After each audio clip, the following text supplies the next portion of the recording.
35,000 Pascal suction power, making it the most powerful robot vacuum in Xiaomi's media ecosystem. Triple robotic cleaning arms and bionic robotic legs that can cross obstacles up to 6 centimeters. AI vision system can identify 280 objects and 47 types of dirt. Xiaomi has introduced the Mi Robot Vacuum and Mop 6 Max, a new flagship cleaning robot positioned as the most powerful unit in the company's media smart home ecosystem. The device combines extremely high suction power with advanced AI-powered navigation and robotic hardware designed to improve cleaning coverage around furniture, walls, and tight corners. The robot uses AI-powered panoramic obstacle avoidance supported by a triple camera system.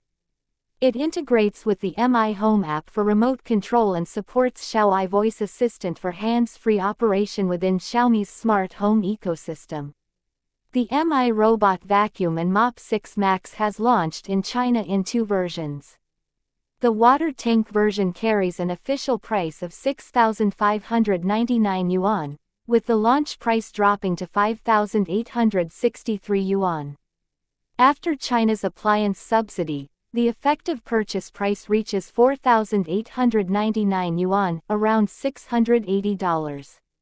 The water supply and drainage version is priced at 6,999 yuan, with a launch price of 6,451 yuan, and a final subsidized price of 5,399 yuan, around $750. These lower prices apply only within China, where government subsidies currently support purchases of selected digital appliances. Xiaomi claims the robot delivers 35,000 pascals suction power, combined with a real-time water washing system that simultaneously mops, scrapes, and cleans floors.